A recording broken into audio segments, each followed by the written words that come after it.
jatuh bangun. Itu pun banyak sekali yang nggak dukung saya. Kita sering ribut sama istri. Karena saat itu saya kerja cuma jadi buruh atau tukang di mebel. Dengan gaji atau penghasilan saya pas-pasan hingga harus saya bagi. Gimana saya harus menafkahi keluarga saya. Di mana saya juga harus mencoba atau membuka sampingan budidaya belut. Dulu saya coba 3 kilo, terus saya pelihara 2 hari 3 hari mati. Saya juga ada sedikit getun atau menyesal.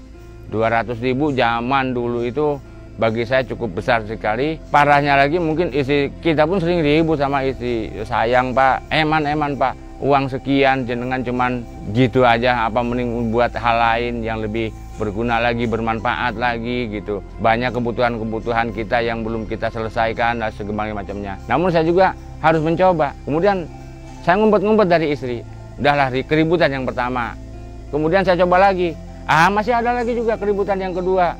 Saya coba lagi sampai saya betul-betul saya harus gimana caranya tanpa harus mengganggu uang atau penghasilan saya untuk istri. Tetap kita berikan untuk istri. Saya entah cari lagi saya dari mana itu dana, atau saya harus lembur, atau saya harus cari orderan lain atau sampingan lain biar dapat saya punya modal lagi. Saya beli lagi, gagal lagi gitu.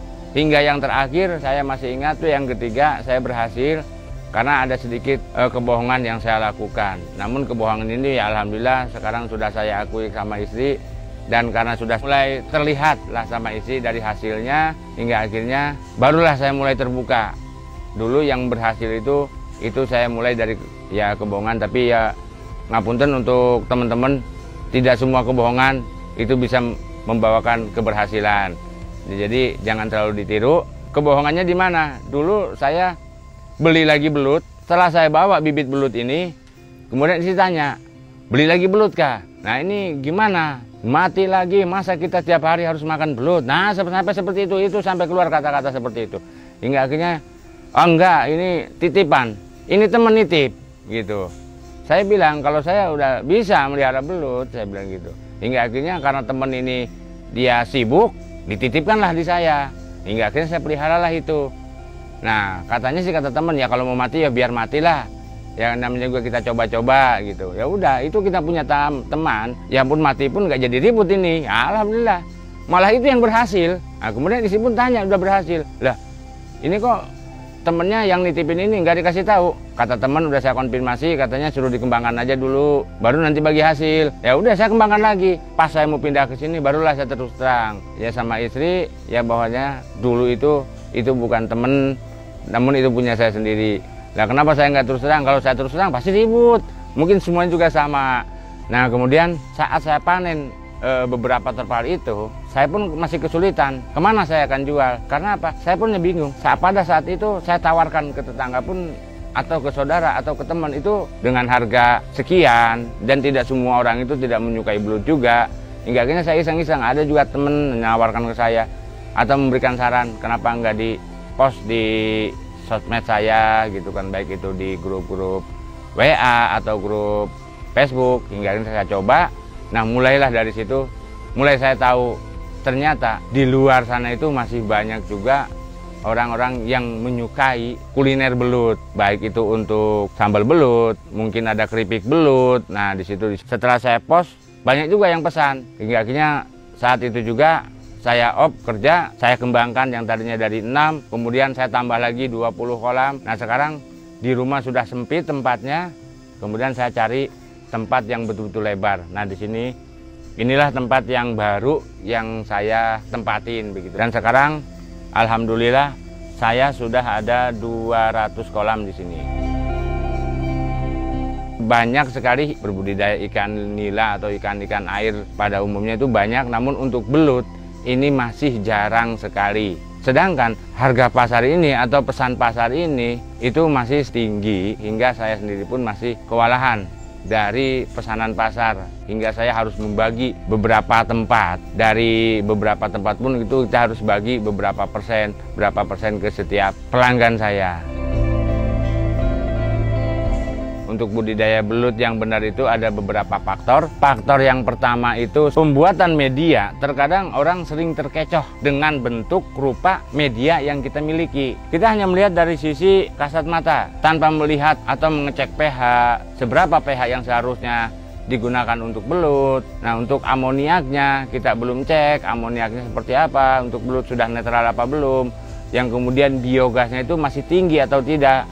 Nah, disitulah hingga akhirnya mereka tebar mati. Itu pun sama di beberapa tahun yang lalu seringnya saya kegagalan ya di situ itu. Seperti apa untuk medianya itu ada beberapa memang komposisi yang kita butuhkan itu ada dari lendut atau lumpur sawah, terus ada juga letong atau kotoran kandang. Baiknya untuk kotoran kandang itu untuk belut kotoran sapi atau kerbau, terus ada juga gedebok pisang atau pohon pisang. Nah, terus ada juga damen atau jerami padi. Persentasenya itu ada lumpur ada 50%, gedebok 15%, kotoran kandang itu 15%, ada damen atau jerami padi 10%, sisanya air. Nah, itu pun kita nggak bisa kita campurkan jadi satu, nunggu berapa minggu atau berapa hari kita tebar itu nggak bisa juga. Kita harus nunggu dulu netralnya pH yang ada. Biasanya netral yang ada itu ketemunya di angka 6 atau 7. Biasanya kalau itu udah netral, biogas pun aman.